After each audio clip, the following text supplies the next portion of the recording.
Okay, we're live. Hi, guys. Hello, everybody. Morning.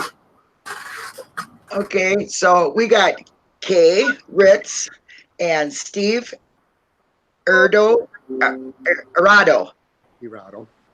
Yep, Steve Arado from Eagle Nation Cycle in Neenah, Wisconsin. And we're here to discuss the foul play that's gone on there. What we'll do is have Steve or Kay recap us, and we'll catch up. We'll start with the raid. How's that one? Is that a good start for you all? That's a good start. Yep. Yep. Okay. Where it all began.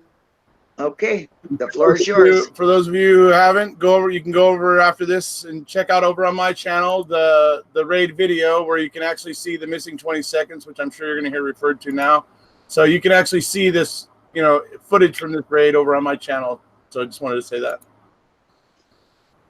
Okay, go ahead. So are you going to? Do you want to, Steve, or the biggest thing? Okay, I'll jump in here. The biggest thing that we need to let your listening audience know is that everything that happened on December 5th with the police shooting, killing of Michael Funk started back in September of 2012.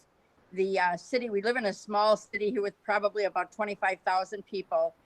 This area where Eagle Nation Cycles is located is a pretty busy area of the main street coming into the city. right? And there's new buildings everywhere. In town, but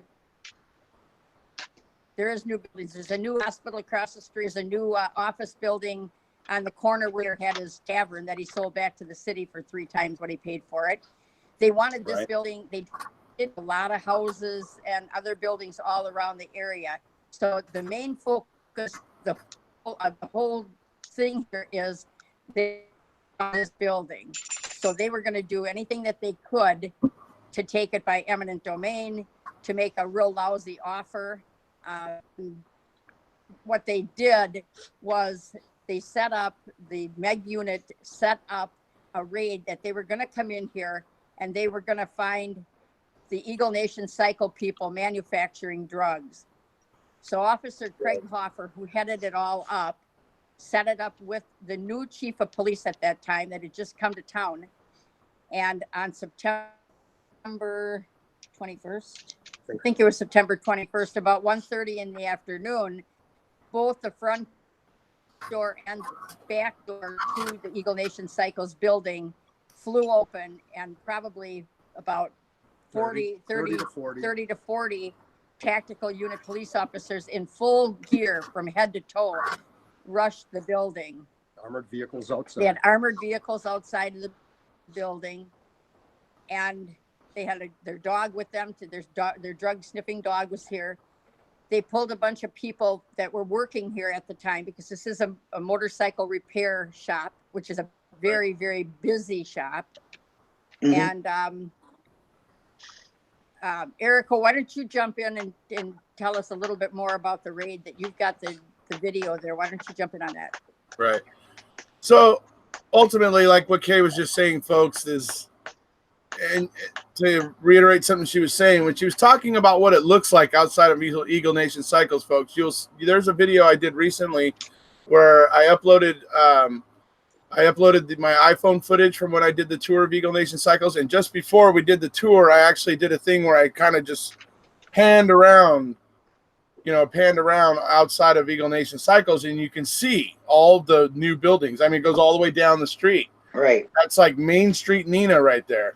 And you can just see there's Eagle Nation and the tattoo parlor and the little bar and stuff that they're on that. It's like an older building from probably back in the 50s, I imagine, or something like that. Right. And then all these other buildings are just like these stunningly brand new buildings, beautiful looking buildings, brickwork and windows and glass, and you know what I mean? So they're all very stunning. So I have a video that shows that if you guys want to see that. It's, to illustrate that better. And what it comes down to is back in 2012, Travis actually found it. What caused them to, what they used as the reason to get their foot in the door there at Eagle Nation Cycles. And I guess there was some guy, apparently, I guess he might have been staying down in the basement area, I guess, or something, or renting a room or something there. And he went out into the back. He came out of the back door in the back alley, and he had an exchange with somebody. And the Neenah police saw this. And it was by seeing one exchange by a drug dealer. Apparently now that meant the whole entire Eagle Nation was manufacturing drugs and all this stuff. And personally, I mean, because look, dude, I was in that scene back in my early 20s. I know what that scene's like. And seeing one transaction between one guy and some, you know, guy that comes up off the street or whatever, that just one transaction that doesn't equal a meth lab, or that doesn't equal like some huge drug operation. That's just, so for me, that's a pretty small thing that they used to get. And you might want to add, they're on the corner, so a lot of things happen on a corner. You know, you're on the end a lot. That's a nice lot for people to get sold on to. Well, you also have two taverns right next door to Eagle Nation Cycle. So So what they said was there was this drug deal that went down in the alley, and that's what they decided. And like I said, I don't feel it was enough. I don't think it was anywhere near enough, dude. No. Drug transactions happen like that all over the city of Neenah, probably every single freaking day. Well, because they were bikers, you know, bikers. Well, now, was there a little bit of bias? Yes, totally. Likely, yes, there probably was. And I personally dealt with that, and I know that Steve and Kay, they know about that. You know, you get classified as trouble. Yeah. You know, and you absolutely, most bikers are not trouble. Right. You know, they just have a bad name from the movies. So yeah, so they kind of had it out for this shop in the you know, whole big picture. They didn't want them there. They wanted the property. Yeah, most likely, because they had their plan. They had their vision for downtown Neenah, and they just didn't see where Eagle Nation and those businesses are. They see that as part of it.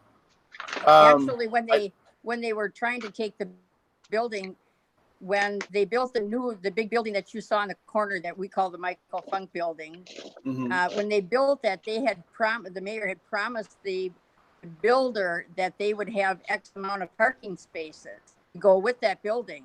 Well, without Eagle Nation's space there, they couldn't fulfill their promise back to this investor. So it was a big major thing to get rid of this building. Exactly. Right. Yeah. So that's where it starts. They want the property. They have their own, you know, they have their own plan going on. They're motivated to want to get, you know, to get that property, and you know. And obviously, they promised somebody a parking lot, which shows that they were, you know, they had plans on it. So they rated it. Yeah. So in 2012, Hoffer organizes this raid on Eagle Nation Cycles, and they come in full force. You know, tons of officers. You know, they're cuffing everybody and all that sort of stuff, and they got the whole place on lockdown there, and they're going through it, and they're not finding it. They're just not. They're not finding a damn thing. And look, I can't say I'm not really surprised. You guys saw one drug deal happen in an alley. To assume that meant a drug lab, well, that's your own stupidity for thinking that you were going to find a drug lab after one stupid transaction. Agree. You know. Now, had you seen like 30? Well, then we might have been talking a different story. But, you know, anyway. Yeah. So they come in, and then the interesting part, I've also uploaded this recently, is that when they're in Steve's office, they're in there looking around. First starts out with a guy in there with a drug dog. He's taking the dog around. The dog has no interest in anything in there at that point. But then he starts shoving the dog's nose into this bag that he finds. And he starts shoving the dog's nose into it. And eventually the dog like hits on it or does whatever. He starts signaling, I guess, on the bag or whatever. I thought it was interesting because the dog didn't seem to be interested in anything until his nose had been shoved into that bag. And then, even then, they go look into the bag and they don't find anything immediately. So they don't find anything immediately in the bag. Then suddenly there's 20 seconds of missing tape, because this is all on Eagle Nation's own internal cameras, folks. But Nina took this footage after they raided Eagle Nation in 2012. They took this footage, and when the footage was given back, it was missing 20 seconds after the dog had hit on the bag, after the first officer had gone through the bag with his flashlight even. Yep. He'd gone through the bag, didn't find anything. Suddenly, then there's a missing 20 seconds. Then suddenly Hoffer's coming back in. Hoffer's the guy in the full face thingy, right? Reaching in his pocket. Yep. Yeah. Right. And he's reaching into his pocket, and then he's suddenly going into that bag, and then suddenly we have a little piece of marijuana that's about the size of the end of my pinky. Yep. Tiny, tiny, tiny little nugget of marijuana. Yep. And that's all they found. Well, you might want to add, when they were going through this bag the first time, they were going through it, taking things out. The bag falls on the floor. The dog has no interest. He goes up by the desk and around the chair. Then he's out. Then Hopper comes in, Right. and then reaches. He picks up the bag.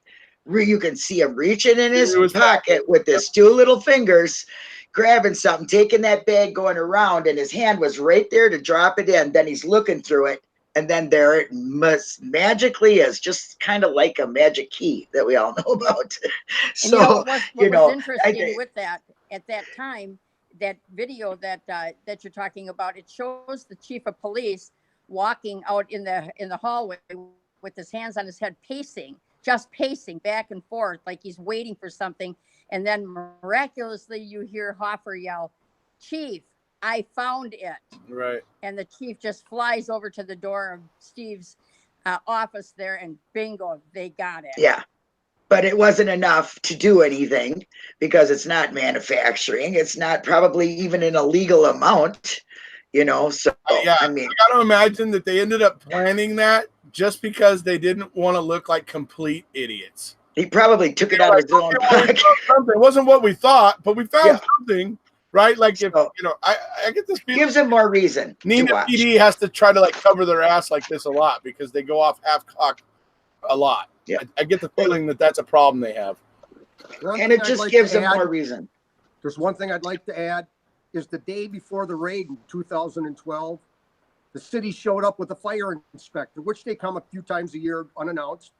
We'd let him walk through the whole building. He just walks through the whole building, checks The things day out. before? And when he's the day before.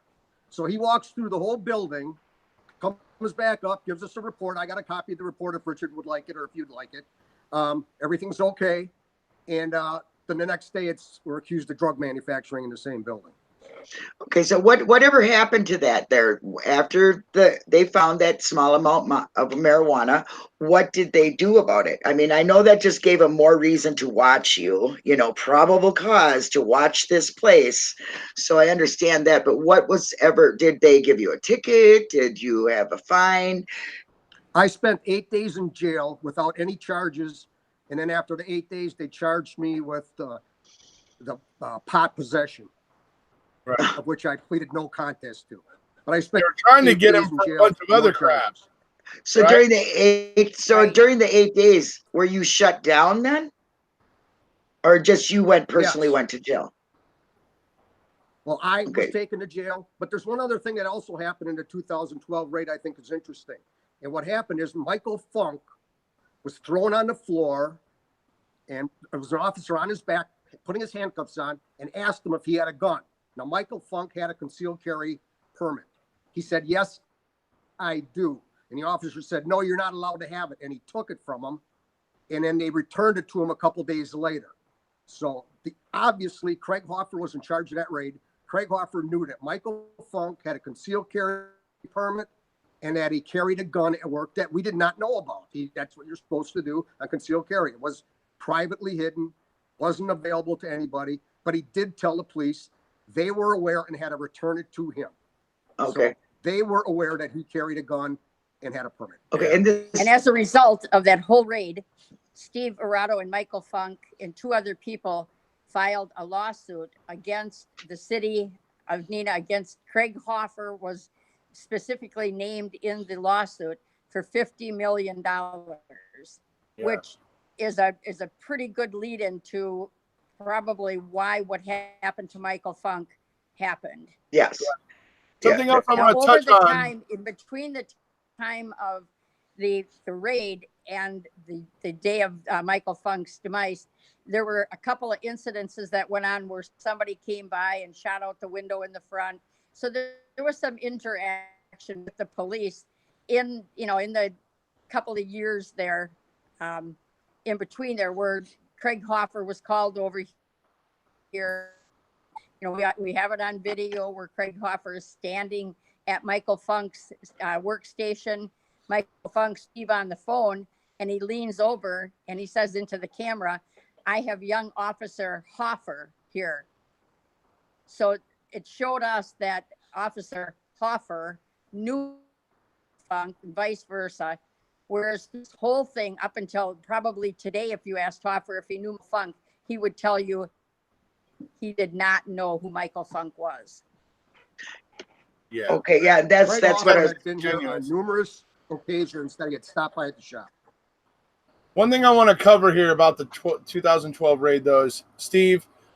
Okay, first off, you ended up getting only charged with the marijuana. But let's tell everybody a little bit about what they were trying to do to you. Well, okay, originally In terms of there was a bunch of guns in the basement, but they were there because my wife at the time, her PO, her parole officer, told me that she did not allow them at the house. They were in a gun safe at the house. So I told her, "Is it okay if I bring them to work?" She said, "As long as they're locked up in a cabinet somewhere and that no one would have access to them that were a felon, it would be okay." And that's what I did. They were locked up and put away. right. There was a 22 I bought when I was 13 years old. There was a 410 and a couple of deer hunting rifles. It was no assault weapons or anything like that at all. Right. It was just hunting weapons. So that's what they used that for breaking down the door and smashing a lot of stuff in. Well, eventually, when they found out that the PO had okayed it, they returned all of them. So I never got any charges out of that, even though originally they charged me with, I was looking at 210 years in prison for the guns. Yeah. But ultimately, all they were able to make stick was the marijuana. I'm surprised they were able to make that stick with the missing 20 seconds and everything around that makes it look fishy as hell. But right. So, yeah, okay, so that's interesting. So, I mean, that's to me shows they were gunning pretty hard for you. Shows that they probably felt pretty embarrassed after raiding it and only finding a piece of marijuana the size of the end of someone's pinky. So they were probably feeling pretty stupid. They're probably feeling pretty dumb. I could imagine. I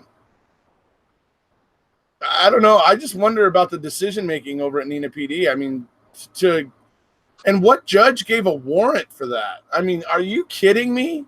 What judge gave them the warrant saying that they could raid over one drug deal in the alley? I mean, one transaction. It's like, what? Richard, can I interrupt you about the judge? Mm-hmm. Richard. Okay. Yeah, go ahead. Regarding the judge, it was a Judge Wolt signed the warrant. Well, it just so happens that a couple of years ago, I had filed charges against the judge because I had a son that was killed in a car accident. And I requested to speak at his thing as a victim. And the judge refused to allow me to. So I filed charges against the judge and the district attorney regarding that. Well, that was the same judge that signed the warrant. Now, if you're supposed to have a neutral judge sign a warrant, I wouldn't consider him very neutral because he was reprimanded after I filed those charges because the Victims' Rights Board agreed with me. Right. You're supposed to be, yeah. Right. And Ken Kratz was involved with that. Was he? Ooh. Then because let's dig up the dirt on that against the district attorney. They brought Ken Kratz in from Manitowoc County over to sit in on that. Right. So that's yeah, it's very, very interesting. I'd be interesting to get the dirt on that and how Ken Kratz was involved. That would be interesting. So, but very interesting. But that is absolutely outrageous. Yeah, dude. I don't know how that judge how he could get away with that. I mean, every case I ever follow, the victim's family always gets a chance to speak. I've never ever seen that. I've never even seen what you just described happen. I'm in awe, like just tripping out on how this judge could do that. That's just like shocking, to be honest. Absolutely shocking. It gets a lot more complicated, but we only got a little while in the show. I mean, this could be a movie and tell the whole story, and it would just be amazing. Yeah, there's a lot of shady stuff going on around this thing. It's, like they declared war on the local bikers or something. You know what I mean? It's like, yeah, they're But definitely it didn't even have anything to do with any of the bikers or a bike club. It had nothing to do with any of that. This was strictly done to Eagle Nation Cycles, the repair shop where they repair motorcycles. yeah. right. It didn't have But anything it to looks do like with in their bikers. attitude. You know, ironic. It's really, it's funny because when I wrote a letter and I sent an email to the Attorney General of Wisconsin, Brad Schimmel, and, told him how I didn't appreciate, their justification. And I went on and said, and he writes me back. And I think you already had that on your show there, that he writes me back. Just this morning, I rode with 100 of my biker friends, and a lot of them look like Look like Michael Funk. What the hell does that have to do with Eagle Nation Cycles? Really? Well, he's just trying to let you know, Kay. He's one of the guys. He's one of the guys. Right? Except I love that he worded it. Guys that look like Michael Funk, right? Not guys like Michael Funk. He says guys that look like Michael Funk. It's like, yes, you fucking ivory tower asshole. Fuck you. You the shit. Anyway, sorry. Well, it didn't work with me, I'll tell you that. and Kay, you might want to add, you've worked in the Senate in Wisconsin. Yeah, I worked for a Wisconsin state senator for 29 years. Yeah. People often ask me, and I get a kind of a kick out of this, how did you ever get involved with this? Well, I did get involved because over the years working in the senator's office, we had some legislation that we worked with Steve regarding veteran issues. This is a certified disabled veteran owned business. And I did a lot of veteran business with him. And some other legislation, we actually worked on changing a law on Steve's family's behalf. I'm not going to go into that right now. But so over the years, I did a lot of work with the guys here, with ML and with Steve, and came down here and got my tattoo. And ML, you ate here? I ate, came down here and ate. And got my tattoo that ML told me wouldn't hurt. Well, we also want to tell them that you guys really offer a lot for the kids there. You have meals for them. I mean, you're a great asset to the community. And I didn't get to go downstairs, but apparently there's like a skate ramp and park down there or something. Yeah, I mean, well, there used to be, back in the day, there was a skate park ramp down there. And what would happen is Saturday mornings, and I think I sent you guys a picture of some of the kids sitting here eating. And on Saturday mornings, kids would come in here. ML was the cook at the time, the chef, and they would make breakfast for these kids, feed them, and then they'd go down and play down in the basement at the skateboard ramp. Of course, after this all happened with ML, that was all removed. The kids didn't come around here anymore. Right. A lot of business fell off, And I always say the hardest part with these kids, and it's so unfortunate. And I lived through it. I saw that. These kids were just devastated by the loss of Michael Funk and what happened to him and how fast it happened. They'd have been here that Saturday morning, like any other Saturday morning, had this been an hour later. And it was so hard trying to tell the kids that there are good cops when cops killed their best friend. And we went through, I mean, there's a lot of emotion that goes along with that. I mean, people wouldn't send their kids down anymore. There was nothing for them. The shop kind of lost, there was a lot of damage in here. So they lost a lot of business for months. Right. It wasn't until May 6th of 2016 that we actually got a justification from Brad Schimmel that justified the cops. So we're talking December 5th to May 6th of not knowing anything, trying to scramble and getting what information we could find, trying to get answers to questions that we had. And in the meantime, the business, just went way down. I mean, Steve obviously couldn't handle it himself. ML was, the great partner. They had their jobs to do. fortunately it's starting to pick up now, but it was a hell of a long time before things even got back to what was a little bit of normalcy.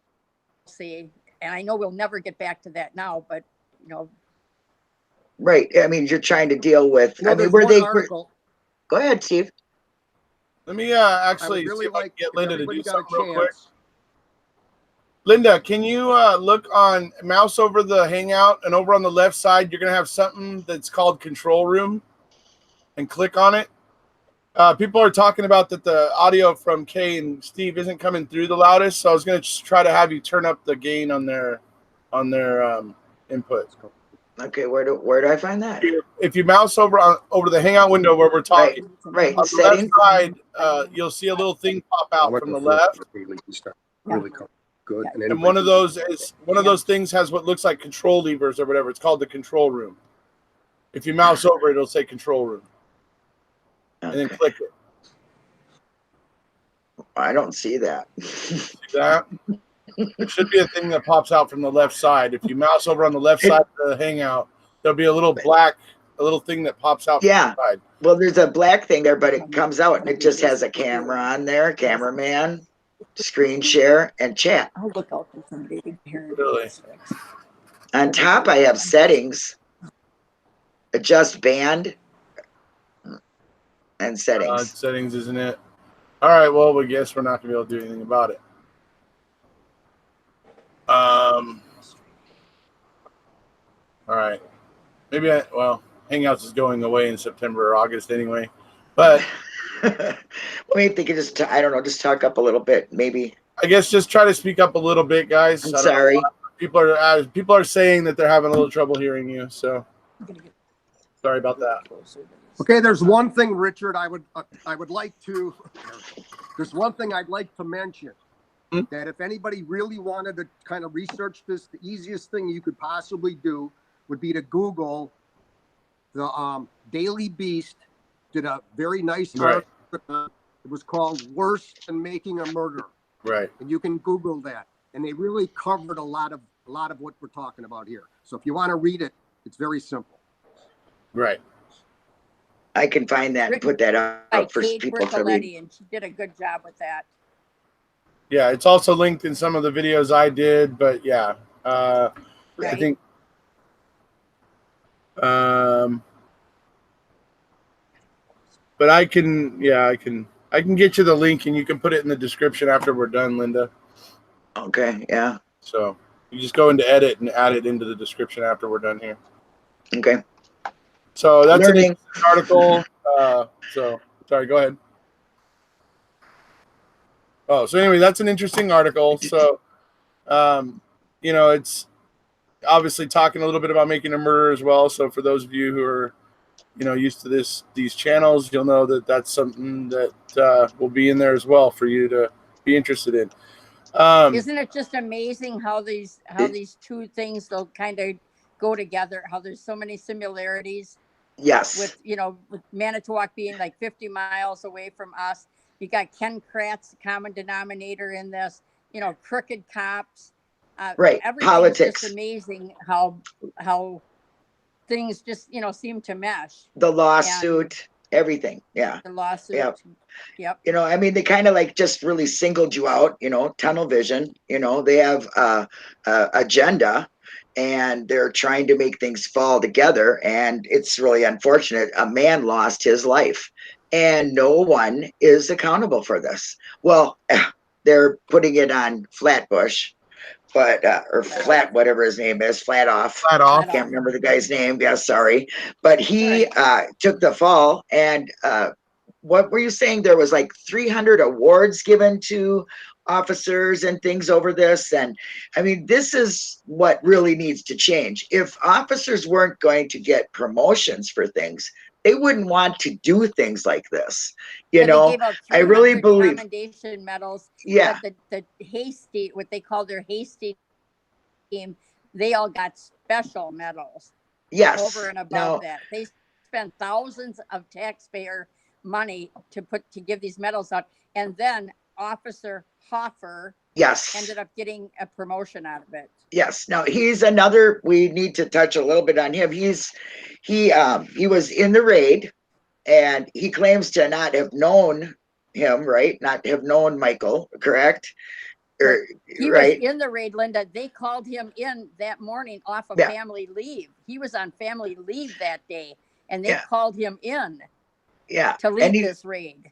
And he also was not supposed to be involved in the shooting or when the hostages were there, because he had a medical injury or something, didn't he? Or something. Yeah. Yeah, he was on leave again. So there's another similarity with the Avery case. Officers coming in, that are on leave. So I mean, it's a little bit shady when it comes to this officer. I mean, he's a main character in this. As far as I'm concerned, he has an agenda, and the way he talked after the shooting, and things like that is absolutely disgusting. That raid in itself should show you that the motive was not good from this cop. I mean, bragging, it's like killing a deer. Wasn't that one of his references? Yeah, he said it was like shooting to somebody. Yeah. And the other one said he was moving, so I popped 2 more into him.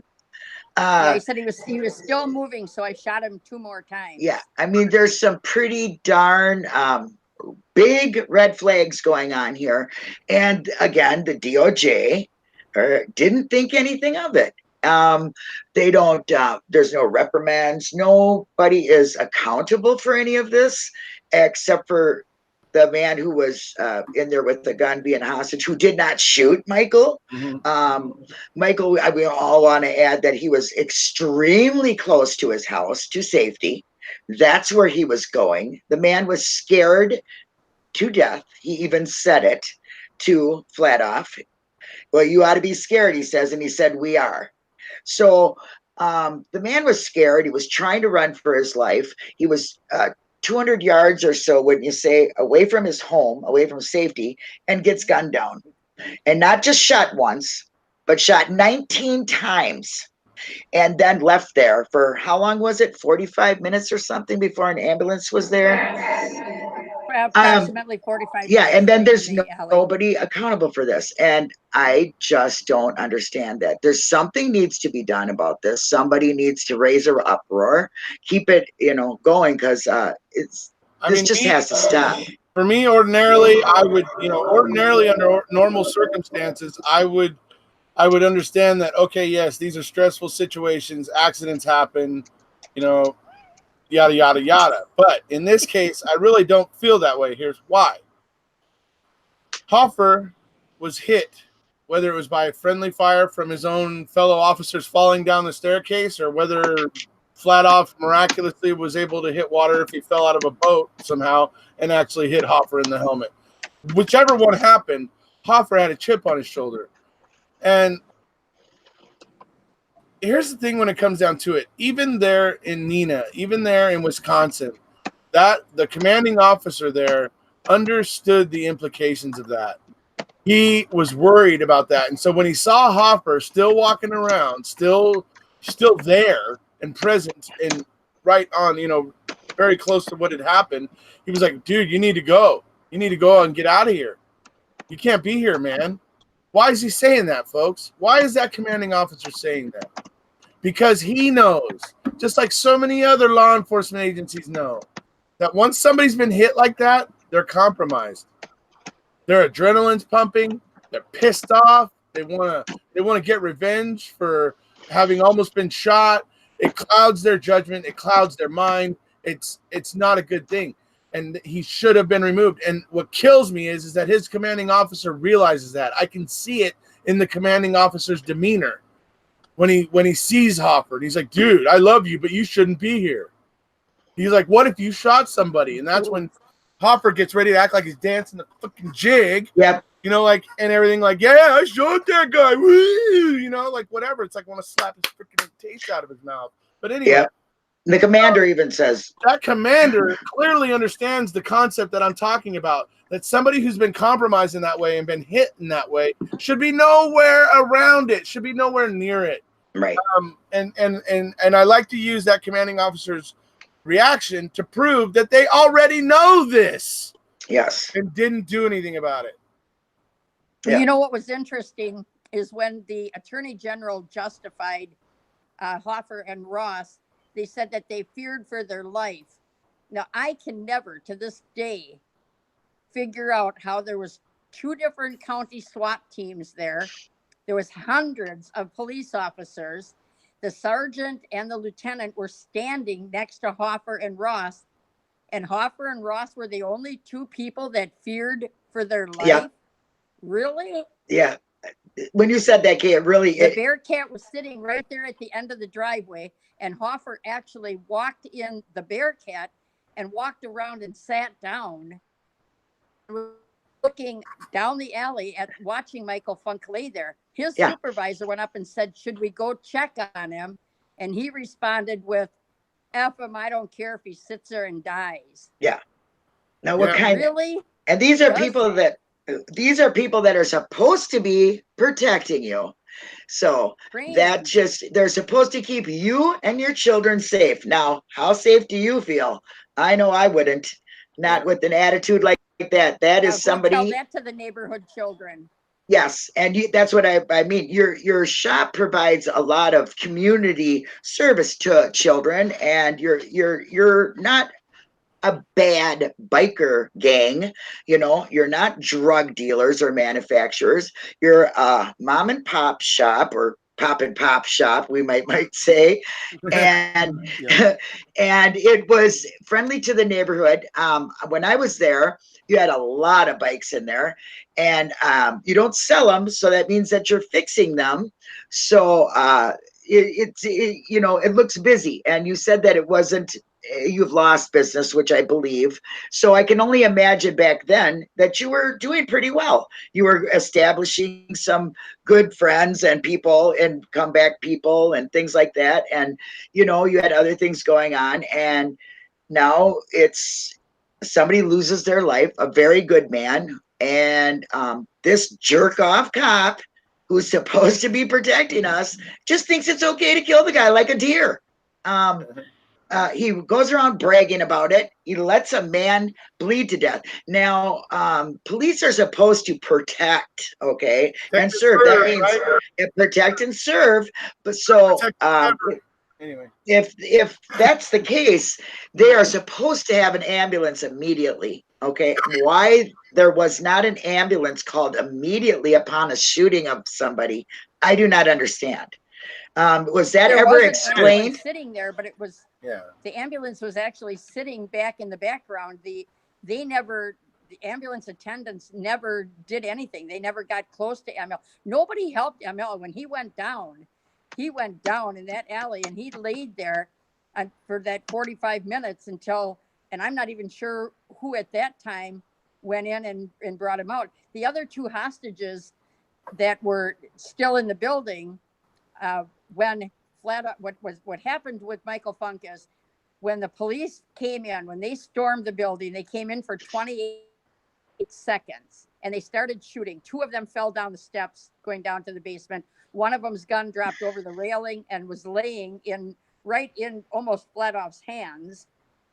Purposely, I would imagine. And who knows? Who knows? And they could have fallen down that staircase. It could have just, told, oh. Yep. Uh-oh. But there you go. Left the door when they ran out. So Fladoff is on the phone now, and he's talking to this negotiator who was supposed to be helping Eagle Nation Cycles. And he says to Michael Funk, go close the door. Go close the door. And if you try to bail, I'm going to unload on you. Now, in my opinion, to which I'm entitled, that negotiator should have said to the cops that were outside, Michael Funk knew there were cops around because they had just came in like gangbusters. They should have said a hostage is coming to the door. He might try to bail. Yeah. They never even disclosed that at all. Right. You might want to add that they told them. You might want to add that they told them to take off their hats and that you all had uniforms on. Right. So the right. police 'Cause knew that. Rhino Right. was on the phone with another dispatcher, and he described exactly what everybody was wearing. He said all the hostages are wearing Eagle Nation, and you can see Richard's shirt. They're Eagle Nation's attire. They stand out very bright. Because working that day, there you go. That's what they were wearing. Flatoff was wearing a stocking cap. He had a jean jacket on and blue jeans. Right. Didn't fit the description of an Eagle Nation employee at all. So Yeah. that, that in itself. So then when after Flatoff got shot and he's laying in the alley, now Flatoff's talking on the phone to the dispatcher and he's saying, I want to call my mother because I'm going to burn the place down. I'm going to commit suicide. And the negotiator said, is there anybody else in the building? Which they knew Stephen was in the basement because he was talking to them on the phone. Right. And Flatoff responded, no, there's no one here. And one of the hostages hollered out, hey, I'm here. He was laying on the floor. And another hostage said, so am I. And then he said, well, get him and get the hell out of here. So he let those two hostages walk out the back door. And they walked right past Michael Funk, still laying in the alley, as they handcuffed those guys and put him in the cop car. Now, these are hostages. Okay, everybody understand this. These are hostages that they have shot. Police station. Right, that they have shot and handcuffed and brought to the police station. Okay, that's not how you treat a hostage that I know of. Okay, go continue, Kate. Can I interject something, please? Certainly. The Hasty team bungled the entire thing. And so they were pushing their narrative of everybody's a shooter, everybody's a bad guy. And because they were so busy pushing that narrative, I feel that's why what happened to the hostages happened when they came out. Okay. Yeah, go ahead, Steve. Richard, go ahead, Steve. Richard, you're right, because we were all brought to the Neenah Police Department, put into booking in handcuffs because we were about to be arrested. When the D.O.J. entered, they said, no, release them. Because up to that point, the Neenah Police Department was planning on arresting us for baiting the cops to come in here so they could get shot. That's how they were planning that's to cover another their thing. ass. Yes. And that is on tape. That does say, he says, they all were out for us. They set us up. They thought they were going to get us. Okay. So a hostage situation turns into we're going to set up the cops and kill them. Right. That's what they with think. 30 kids coming for breakfast. Yes. Right. Yes. Somebody in chat wants to know, have you started up your community thing for the kids again? Are they coming back into that? Do you have that going on? There were some kids when we were No, there the on police Friday pretty much that day. the police. Well, there's occasionally we do it, but Okay. the police pretty much put a stop to everything we were doing. Oh, okay. Okay, there's That's one sad. other thing I would like to interject about what happened in the alley. You got to remember, for 2 months, we lived with the Neenah Police Department, whose chief was on TV and said Michael Funk was warned and refused to drop the gun. That's why he was shot. Also, the chief of police also said that medical attention was provided. So we had to live with that for a couple months before we found out that no, he was never warned to drop the gun, and that no medical attention was ever provided. Right. So then the police chief said, well, that's what witnesses told him. Well, the only witnesses here were other police officers. Right. So if anybody lied to the chief, it was other police officers. Exactly. But then the city attorney, when we questioned the city attorney and we brought it up to them, and it showed that they never did yell the command to drop a weapon, his response to Steve and myself was, well, it's not a Wisconsin state law to warn. Okay. Well, that's thing was the truth, transparency. We wanted the truthful answers to why what happened. Right. And we never to this day ever got that. That's what I was going to ask you. How was it trying to get information on your own case? I mean, did you find it hard to get answers? Apparently you have found it very hard to get any answers. And thank heaven you had your own answers. Right. And thank heaven we did on our own. Right. Yeah. That's what I want to say. You had your own cameras and you've recently had to that worked with us. Yep. Right. Okay. So that I mean, thank God you had your own cameras. Investigators that work with us. Yeah. Go ahead. You can say what everything that we got out of was just lies. I think one of the things that we also know is that the D.O.J. men and did the investigation, and they never once talked to me, the owner of the building and who was here the whole time, or the other hostages. We were never talked to at all. They did an investigation that lasted for months, and the only thing they did was prove that the police did nothing wrong. Oh, it was all about two CYA investigations or CMA. besides the one that Yeah, it was totally CMA. all Cover the their ass. result was that the police did absolutely nothing wrong. Okay, well, Yep. How does an innocent grandfather get shot and murdered by the police, but they didn't do anything wrong? exactly. And you, They said it as wasn't a hostages, typical hostage situation.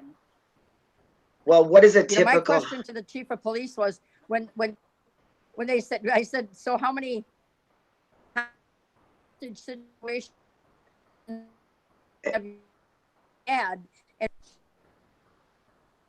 We're losing them a little bit. Breaking up there a little.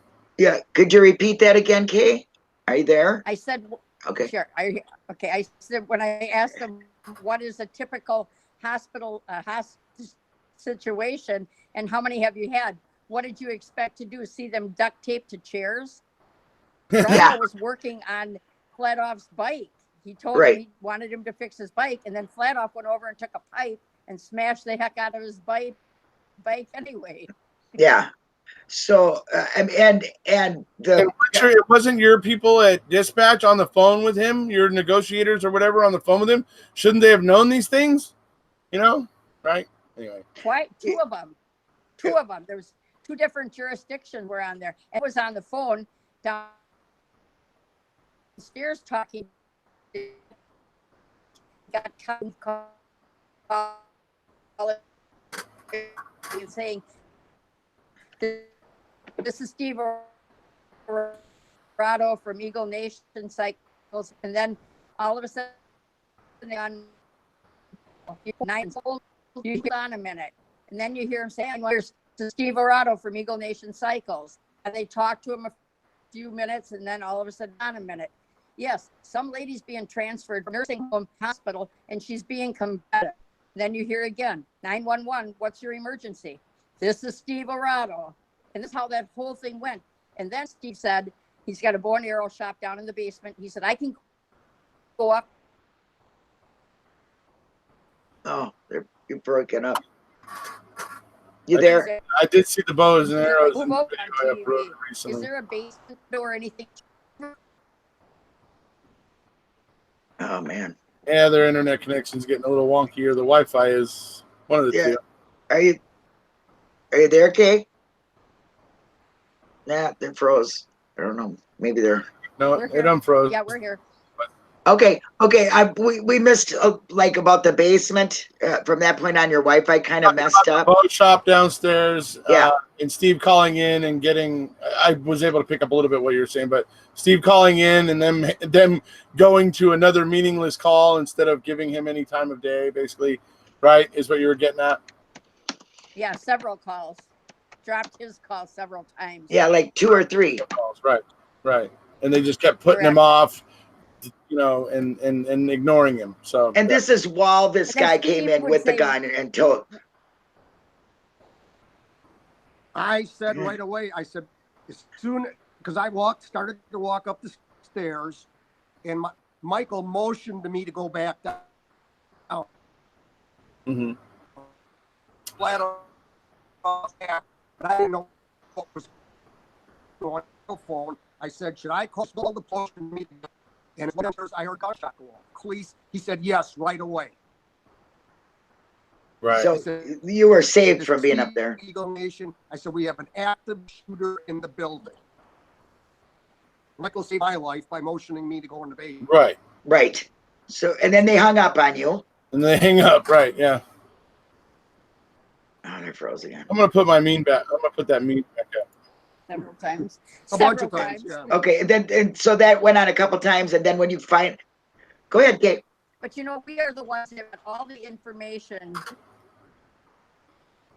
We are the ones that found out the information. You know, the thing that really, really helped us, end of the alley, with the dash cam going full time, and that is where you see the actual shooting, where you actually see Michael get killed by the police. So by the Right. grace of God, when we got a hold of that video, that really saved us in getting some answers and to be able to question the people in authority.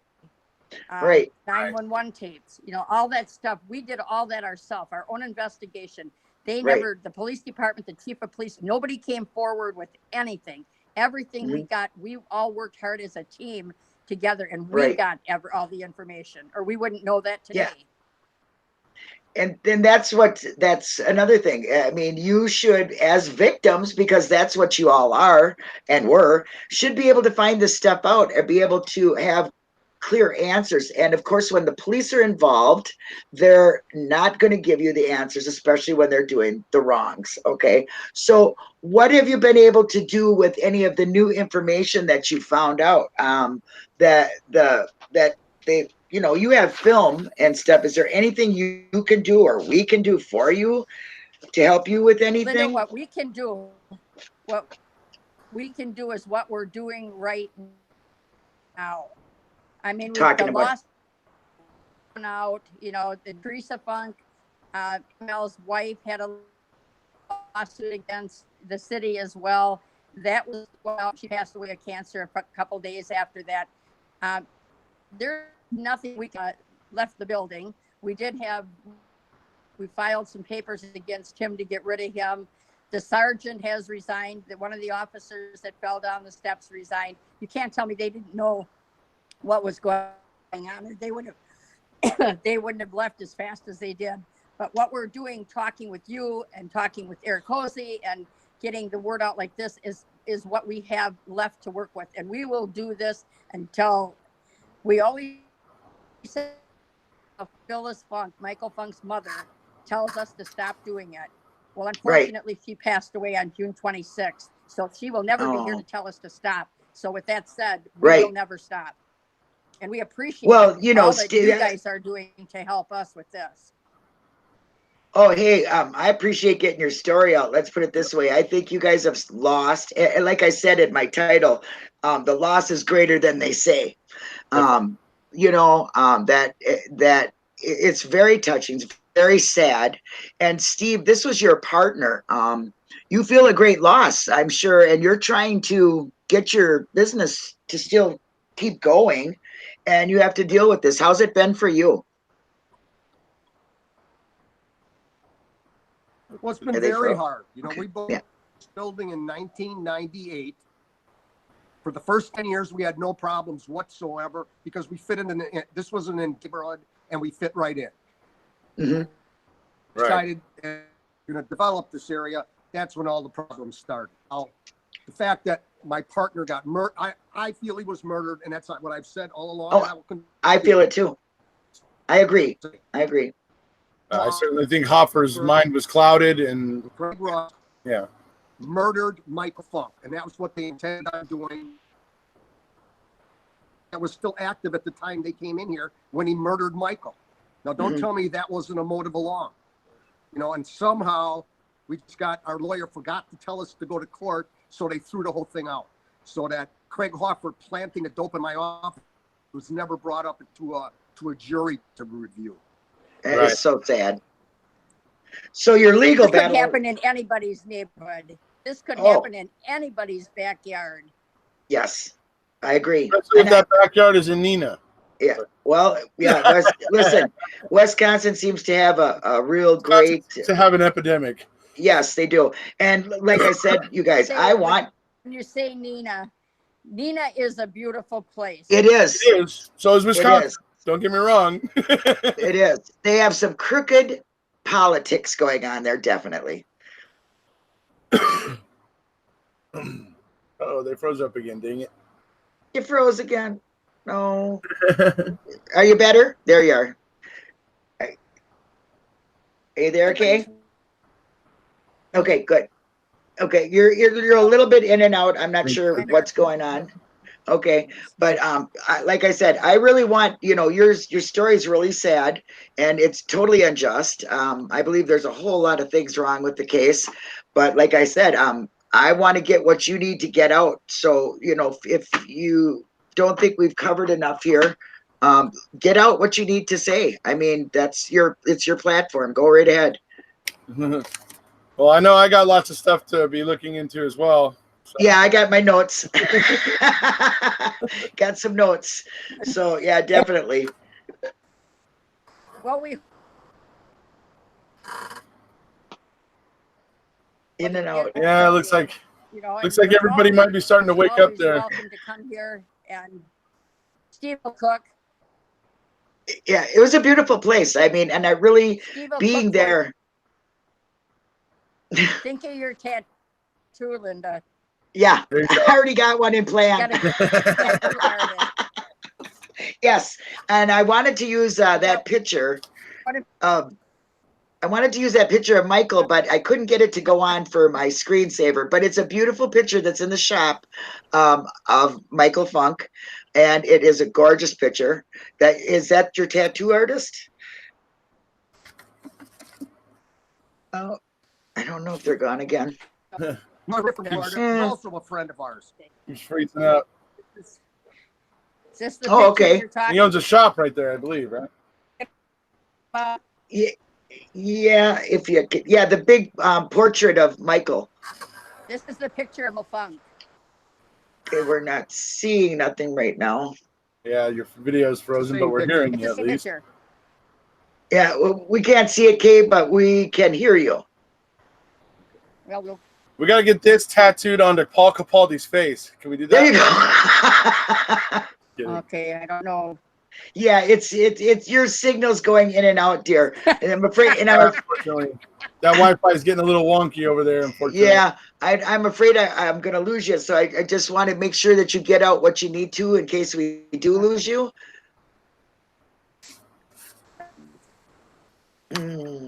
Yeah, I think their connection. Yeah, I'm very glad that you guys made it here. And Eric, you really got to put a hand on what's going on. It's great to have you guys here. Oh, it was wonderful. Thank you Can you hear so us much now? for coming on here. Well, I'm going to have, oh yes, I can hear you. Good. Yeah, you guys are coming through now. Yep, go ahead. And then it froze up again. Okay. And then I heard Let me him. try this picture once more. Okay. Because I think Michael Funk's picture up there, and it's the spirits are working. But we would be more than happy to come back on your show again anytime you'd like to. Oh, I'd love to have you again, Kate, because we had a lot of we talked a lot, and I like the way you were telling some stories about this, and you know, I like to get the heart of the story out. You know, the people that are affected means a lot to me to talk to the victims and find out how the law worked for them. Yeah. And maybe by that next time, we'll be able to figure out how to get you guys set up on your computer, and then we should have less issues. So. And I want to let you know, Kay and Steve, that everybody in the chat is giving their condolence and saying they're sorry. We can get. Yeah. Well, we'll help you any way we can. So, yes. Awareness. Yes. And everybody in chat is saying thank you for sharing your story and give them your regards. And thank you so much for being on my show. And Kay, I'll talk to you soon. I'll talk to you real soon, and we'll do something again. Thank you, Mr. Ericosi, for joining me. And we'll get them set up on their computer. That way it'll come through cleaner. Yep, that'll help. Thank you, you guys, so very much. Thank you, everybody in chat. We'll see you later. Bye. Bye, everybody. Great. Thanks, Eric.